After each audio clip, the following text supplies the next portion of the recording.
നമസ്കാരം. വിനോദ് മാത്യു വിൽസനാണ്. കൊല്ലത്ത് തേവലക്കരയിൽ ഒരു വിദ്യാർത്ഥി ഇന്ന് സ്കൂളിൽ വെച്ച് ഷോക്കേറ്റ് ഒരു കുഞ്ഞ് മരിക്കുകയാണ്. കൊല്ലപ്പെടുകയാണ്. മരിക്കാന്നുള്ള വാചകം ശരിയല്ല, കൊല്ലപ്പെടുകയാണ്. ഒരു കുടുംബത്തിന്റെ ഭാവി പ്രതീക്ഷയായിരുന്നു. ഒരു പാവപ്പെട്ട മനുഷ്യന്റെ മൂത്ത മോനാണ്. രാവിലെ അയാൾ കൊണ്ടുവിട്ടിട്ട് മോൻ നേരത്തെ വാ, ചെരുപ്പൊക്കെ വാങ്ങിച്ചു തരാമെന്നൊക്കെ പറഞ്ഞ് വിട്ടതാണ്. വൈകിട്ട് വരുന്ന കളിച്ച് ചിരിച്ചുള്ള അവന്റെ മുഖമല്ല, മറിച്ച് പോസ്റ്റ്മോർട്ടം ടേബിളിൽ തുന്നിക്കെട്ടിയ ഒരു ശവശരീരമാണ്. അതൊക്കെ ആ മനുഷ്യൻ എങ്ങനെ സഹിക്കുന്നു എനിക്കറിയില്ല. അയാൾ ഏഷ്യാനെറ്റിന്റെ കൊടുത്ത ഇന്റർവ്യൂ കാണുമ്പോൾ അയാൾ ഉള്ളിലാ കടലോളം ഇരമ്പുന്ന വിതുമ്പലൊക്കെ വെച്ച് അയാൾ സംസാരിക്കുന്നത് കണ്ടപ്പോൾ സത്യത്തിൽ നെഞ്ചു പടഞ്ഞു. നമ്മളൊക്കെ എങ്ങനെ സഹിക്കുന്നു? ഇവിടെയൊക്കെ മക്കള് വൈകിട്ട് വരുമ്പോൾ ഒരു ബോഡിയായിട്ടാണ് വരുന്നതെങ്കിൽ സഹിക്കാൻ പറ്റുമോ? സഹിക്കാൻ പറ്റില്ല. ഇതിൽ KSEBിയുടെ വീഴ്ച സംബന്ധിച്ചു മന്ത്രി, MLA, അവിടെ വന്നവര് അവരുടെ ഭാഗത്താണ് വീഴ്ച എന്ന് ഇവരെല്ലാം പറഞ്ഞു. KSEB പറയുന്നു സ്കൂൾ പ്രിൻസിപ്പലിന്റെയും PTA ഭാഗത്താണ് വീഴ്ച എന്ന് പറയുന്നു. എന്തായാലും അതിന്റെ റിപ്പോർട്ടുകളും കാര്യങ്ങളൊക്കെ വരട്ടെ.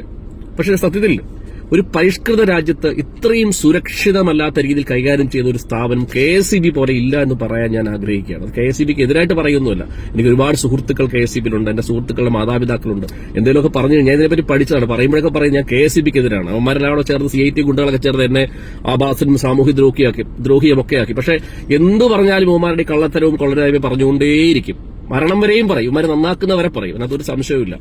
ഹൈക്കോടതി തന്നെ പറഞ്ഞിട്ടുണ്ട്, ഈ ട്രാൻസ്ഫോമറുകൾ റോഡിൽ അല്ലെ, ഇവരുടെ ആനുവൽ റിപ്പോർട്ടിൽ പറയുന്നു 46 മൃഗങ്ങൾ ഷോക്കേറ്റ്, ഈ പറയുന്ന ട്രാൻസ്ഫോമറിൽ ഷോക്കേറ്റ് മരണപ്പെട്ട് കൊല്ലപ്പെട്ടിട്ടുണ്ട്, ചത്തുപോയിട്ടുണ്ട്, മൃഗങ്ങൾ ചത്തുപോയിട്ടുണ്ട്. ഇപ്പോഴും മനുഷ്യന്മാർ നടക്കുന്ന വഴിക്ക് അല്ലെങ്കിൽ പൊതുസ്ഥലങ്ങളിലൊക്കെ ഇവന്മാർ ഈ കോപ്രായം കാണിച്ചു വെക്കുന്നത് കണ്ടാൽ സത്യത്തിൽ ഇവന്മാരെ പിടിച്ച് അടിക്കണ്ടേ അല്ലെ എന്ന് ആലോചിച്ച് നോക്കി. ഇവന്മാർക്ക് എല്ലാ സംവിധാനവും ഫണ്ടും ശമ്പളവും ഒക്കെ ഉണ്ട്. പക്ഷെ ഇവന്മാർ ചെയ്യില്ല. യൂണിയൻ ഭരണമാണ്. ഇവന്മാരുടെ എല്ലാ സൗകര്യവും കൂട്ടും. കാലാകാലങ്ങളിൽ ശമ്പളം കൂട്ടി വാങ്ങിക്കും. ഇവന്മാരുടെ TADA കൂട്ടി വാങ്ങിക്കും. ഭീഷണിപ്പെടുത്തി വാങ്ങിക്കും. യൂണിയന്റെ ഭീഷണി കൊണ്ട് മന്ത്രി പോലും പ്രഷറൈസ് ചെയ്ത് ഇവന്മാർ പറയുന്ന എല്ലാം അംഗീകരിക്കും. ഈ സാധാരണ ഇതിലെ കരാർ ജീവനക്കാരോ തൊഴിലാളികളൊന്നുമല്ല. ഇതിന്റെ മേലാഫീസർമാർക്ക് എല്ലാ സൗകര്യമുണ്ട്, എല്ലാ സംവിധാനവുമുണ്ട്. പക്ഷേ ജനങ്ങൾക്ക് വേണ്ടി ഒന്നാമത് ഷോക്ക് അടുപ്പിച്ച് നമ്മളെല്ലാം കൊല്ലും. അതിന്റെ കൂട്ടത്തിലാണ് ഇതുപോലെ സുരക്ഷിതമല്ലാത്ത രീതിയിൽ പാവപ്പെട്ട പിള്ളേരെയും മനുഷ്യരെയും ഒക്കെ ഇവന്മാർ ഷോക്ക് അടുപ്പിച്ച് അല്ലെങ്കിൽ വൈദ്യുതി ആഘാതം ഏൽപ്പിച്ച് കൊല്ലുന്നത്. ഞാൻ ആ വിഷയമാണ് സംസാരിക്കാൻ പോകുന്നത്. അതായത് നാട്ടുകാർ മരിക്കുന്നത് പോട്ടെ, കൊല്ലപ്പെടുന്നത് പോട്ടെ, സ്വന്തം സ്ഥാപനത്തിലെ ഇവന്മാരുടെ കരാർ ജീവനക്കാർ താഴേക്കിടയിൽ ജോലി ചെയ്യുന്ന ഇവന്മാരും മേളിൽ സുഖിക്കുമ്പോൾ, ഇതിന്റെ സൂപ്പർവൈസർ അടക്കം മേളിൽ സുഖിക്കുമ്പോൾ ഫീൽഡിൽ പോയി ജോലി ചെയ്യുന്ന ലൈൻമാൻമാര്, കരാർ ജീവനക്കാർ ഷോക്കേറ്റും മരിക്കുന്നതിന്റെ കാര്യങ്ങൾ ഈ സമയത്ത് നമ്മൾ ചർച്ച ചെയ്യണം. 2 റിപ്പോർട്ടുകൾ എന്റെ കയ്യിലുണ്ട്. സത്യത്തിൽ കേരളം ചർച്ച ചെയ്യേണ്ട, മാധ്യമങ്ങൾ ചർച്ച ചെയ്യേണ്ട ഒരു വിഷയമാണ്. ഒരുപക്ഷെ ഇന്ന് ആ കുഞ്ഞിന് ഒരുപക്ഷെ 5 ലക്ഷം രൂപ കുടുംബത്തിന് കിട്ടിയ ആ പൈസയൊന്നും ഒരു വലിയ ഘടകമേ അല്ല. പക്ഷേ നമ്മൾ അതിനെപ്പറ്റി സംസാരിക്കുന്നു, സംവാദം നടത്തുന്നു. ഈ വിഷയത്തിൽ വലിയ ചർച്ച നടത്തുമ്പോൾ ഇതൊന്നും ചർച്ച ചെയ്യപ്പെടാതെ പോയ പാവപ്പെട്ട ഒരുപാട് കരാർ ജീവനക്കാർ ഇതിന്റെ മേളിൽ നിന്ന് ഷോക്കടിച്ച് കൊല്ലപ്പെട്ട് മരണപ്പെട്ടിട്ടുണ്ട്. താഴെ വീണ് മരിച്ചിട്ടുണ്ട്. നമ്മളൊരു അക്ഷരം മിണ്ടിയിട്ടില്ല, സംസാരിച്ചിട്ടില്ല. അവർക്ക് നീതി വേണ്ടേ? ആ വിഷയം ഞാൻ ഈ സമയത്ത് ചൂണ്ടിക്കാണാൻ ആഗ്രഹിക്കുകയാണ്. 2 റിപ്പോർട്ടുകൾ ഞാൻ വായിക്കാം. അത് KSEB തന്നെ തയ്യാറാക്കി. KSEBിയുടെ ചീഫ് സേഫ്റ്റി ഓഫീസർ തയ്യാറാക്കിയ 2 റിപ്പോർട്ട്. ഇതെങ്ങനെ കിട്ടിയെന്നുള്ള KSEBക്കാർ ഞെട്ടേണ്ട, അത് കിട്ടും.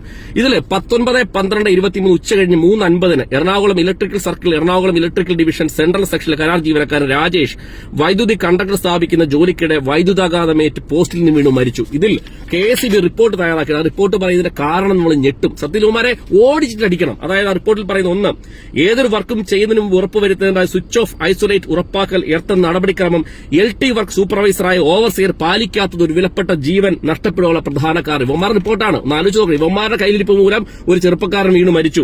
2, വർക്ക് തുടങ്ങുന്നതിന് മുമ്പ് ചെയ്യേണ്ട EQ potential bonding earth JP7 എന്ന പോസ്റ്റ് ഇരുവശവും ചെയ്തില്ല. ഇന്റർലിങ്കിംഗ് പോസ്റ്റുകളിൽ കളർ കോഡിംഗ് നൽകണമെന്നും ഇന്റർലിങ്കിംഗ് ബോർഡ് സ്ഥാപിക്കണമെന്ന ബോർഡ് നിർദ്ദേശം പാലിക്കാത്ത, പാലിക്കാത്ത ഈ ഉദ്യോഗസ്ഥരും ഒരു ചെറുപ്പക്കാരൻ മരിച്ചതിന്റെ KSEB റിപ്പോർട്ടാണ്. ചീഫ് ഓഫീസർ കൊടുത്ത റിപ്പോർട്ടാണ്. ഈ റിപ്പോർട്ട് ചർച്ച ചെയ്യണം. ഈ പാവപ്പെട്ട മനുഷ്യന് നീതി കിട്ടിയോ, അവന് പൈസ കിട്ടിയോ നമ്മൾ അന്വേഷിക്കണം. 2, 12/8/2024 കഴിഞ്ഞ വർഷം ഉച്ചയ്ക്ക് ഏകദേശം 11:25 മണിയോടുകൂടി ശ്രീകണ്ഠാപുരം ഇലക്ട്രിക്കൽ സർക്കിൾ ഇരട്ടി ഡിവിഷൻ കാക്കയങ്ങാട് സെക്ഷനിൽ 8-ൽ ഇന്റർലിങ്ക് മാറ്റുന്ന പ്രവർത്തിക്കിടയിൽ T സെക്ഷനിലെ ലൈൻമാനായ സന്തോഷ് വൈദ്യുതാഘാതമേറ്റു മരണപ്പെട്ടു. അതിന്റെ കാരണമാണ് ഭയങ്കര രസമാണ്. വൈദ്യുതി ലൈനിൽ പണിയെടുക്കുന്നതിന് മുമ്പ് വൈദ്യുതി ബന്ധം വിച്ഛേദിക്കാനുള്ള ലൈനുകൾ ഇക്യു പൊട്ടൻഷ്യൽ വഴി ബോണ്ടിംഗ് വഴി എർത്തുമായി ബന്ധിപ്പിച്ച് മാത്രമേ ജോലി ചെയ്യാൻ പാടുള്ളൂ. ചെയ്തില്ല, അതുകൊണ്ട് മരണപ്പെട്ടു.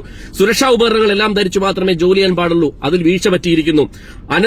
അനധികൃതമോ സുരക്ഷ ഉറപ്പുവരുത്താതെയുള്ള പ്രവർത്തികൾ ചെയ്യുവാൻ നിർബന്ധിക്കുവാനോ പാടില്ല. അത് ചെയ്യിച്ചു. ആലോചിച്ച് നോക്കണം. അതായത് മേലാഫീസർമാർ ഈ കാണിച്ച കൊള്ളരുതായ്മയ്ക്ക്, അവന്മാര് ഫീൽഡിൽ പോകാതെ ഇരുന്ന് കാണിച്ച നികൃഷ്ടമായ ജോലി ചെയ്യാത്തതിന്റെ ഭാഗമായിട്ട് ഈ പാവപ്പെട്ട ലൈൻമാനും സൂപ്പർവൈസറും മരിച്ച റിപ്പോർട്ടാണ് വായിച്ചത്. ഈ സമയത്ത് അവർക്കും നീതി കിട്ടണ്ടേ? ഒരു 5 പൈസയെങ്കിലും ആ കുടുംബത്തിൽ കിട്ടിയോ നമ്മൾ അന്വേഷിക്കണ്ടേ? മാധ്യമങ്ങൾ ഇത് ചർച്ച ചെയ്യണം. ഈ വീഡിയോ കാണാൻ നിങ്ങൾ ഇത് ഷെയർ ചെയ്യണം. അവരുടെ കുടുംബത്തെ കണക്ട് ചെയ്യാൻ പറ്റും, കണക്ട് ചെയ്യണം. ഈ വിഷയത്തിൽ നിയമ നടപടി സ്വീകരിക്കണം. ഈ കുഞ്ഞിന് കിട്ടിയ നീതിയും അവന് കിട്ടിയ ആ വലിയ കരുണയും ആ കരുതലും ചേർത്ത് പിടിക്കലും ആ സ്ഥാപനത്തിൽ അവിടെ ജോലി ചെയ്ത പാവപ്പെട്ട പാവപ്പെട്ടവർക്ക് ലഭിക്കണം. അതിനുവേണ്ടി നമ്മൾ സംസാരിക്കണം. ഈ വിഷയം നിങ്ങൾ മാക്സിമം ഷെയർ ചെയ്തിട്ട് ഈ വിഷയം ഇവരുടെ ബന്ധുക്കളുടെ പരിഗണനയിൽ അവരുടെ ശ്രദ്ധയിൽപ്പെടുത്തിയാൽ അതിനുവേണ്ടി നിയമപോരാട്ടം നടത്താൻ എന്നെക്കൊണ്ട് കഴിയാവുന്ന ഞാൻ ചെയ്യും എന്നും ഈ സമയത്ത് പറയാൻ ആഗ്രഹിക്കുകയാണ്. Thank you so much.